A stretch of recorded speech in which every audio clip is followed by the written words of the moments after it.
This is Canada, the United Kingdom, and Australia, three nations spread across three different continents. But despite the distance, one alarming truth connects them all. They are collapsing in exactly the same way. And now, the symptoms are impossible to ignore. Let's begin where the cracks are turning into a full-blown collapse. Canada. In Canada today, the average family can't afford a home in their own country. Home ownership has crashed 31% in a single generation.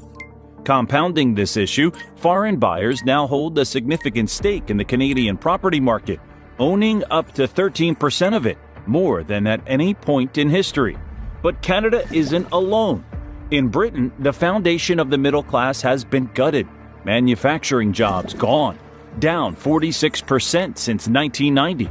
And what did families get in return? The highest tax burden since World War II, all while public services fell apart.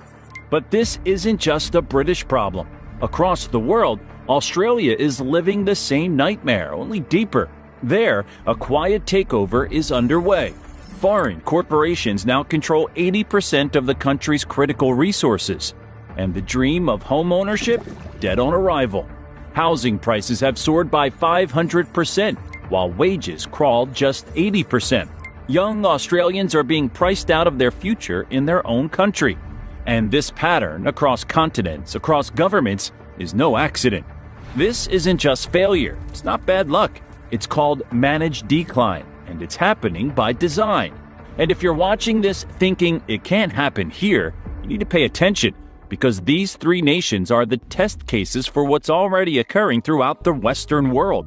What you're about to learn in this video will completely change how you understand what's happening to these once powerful nations and why everyone should be deeply concerned about what comes next. The evidence is hiding in plain sight. Government documents, insider testimonies, and statistical patterns reveal a blueprint that's been quietly unfolding for decades. And once you see it, you can't unsee it. Most people have no idea that the collapse of these three nations follows a familiar historical pattern. Every empire throughout history has fallen in a similar way, from the inside out. Take ancient Rome. Most think it fell to barbarian invasions, but Rome's real decline began internally, through economic inequality that mirror what's happening across Canada, the UK, and Australia right now. By the 2nd century AD, as Rome's expansion slowed, the wealthy elite created massive estates worked by imported labor. This destroyed local Roman farmers, the backbone of the Republic, who were crushed by debt and displacement. Sound familiar? It should. It's the exact same pattern unfolding today. When Roman reformers tried addressing these inequalities, they were eliminated. The elites chose to get rid of reformers rather than give up their power. A key point to remember as we look at what's happening in these modern nations. Just as Rome faced demographic collapse in its final years, these three nations are experiencing unprecedented population shifts.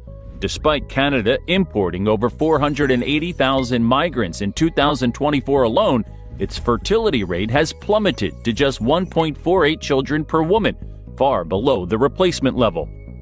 The UK's fertility rate has crashed to 1.44. While Australia's sits at 1.5. These countries aren't growing naturally, they're being artificially repopulated while their middle classes vanish, exactly as Rome's did before its fall. Managed decline might sound like boring corporate jargon, but it represents one of the most dangerous concepts in modern governance.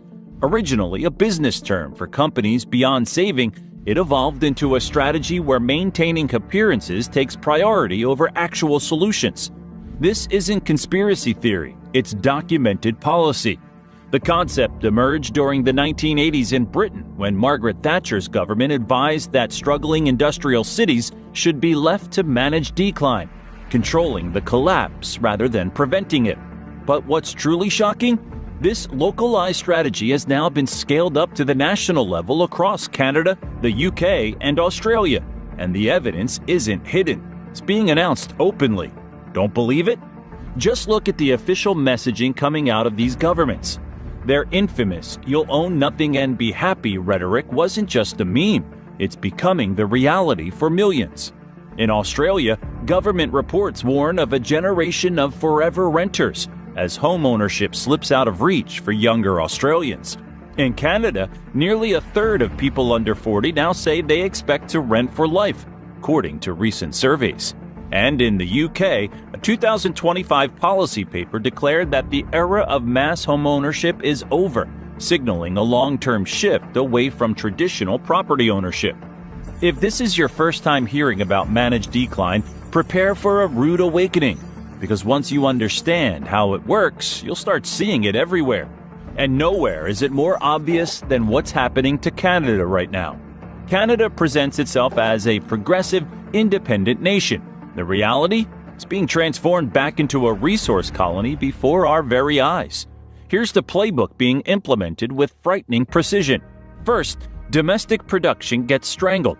Since 2009, business investment per worker in Canada has fallen by 20%, according to Statistics Canada, part of a broader trend tied to weaker market competition.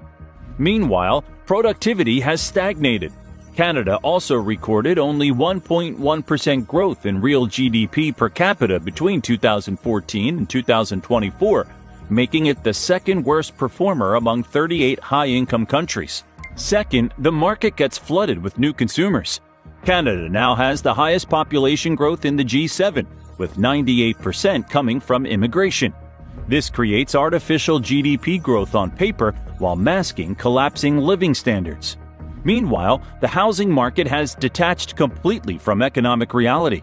The average Toronto home now costs 11 times the median household income, more than double what financial experts consider remotely sustainable. Young Canadians aren't just unable to buy homes, they're spending up to 60% of their income on rent alone.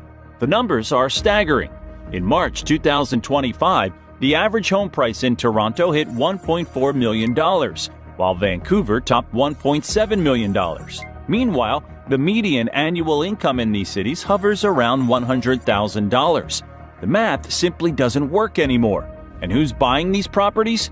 Foreign investors purchased tens of thousands of Canadian homes in recent years, with many left empty as pure investment vehicles.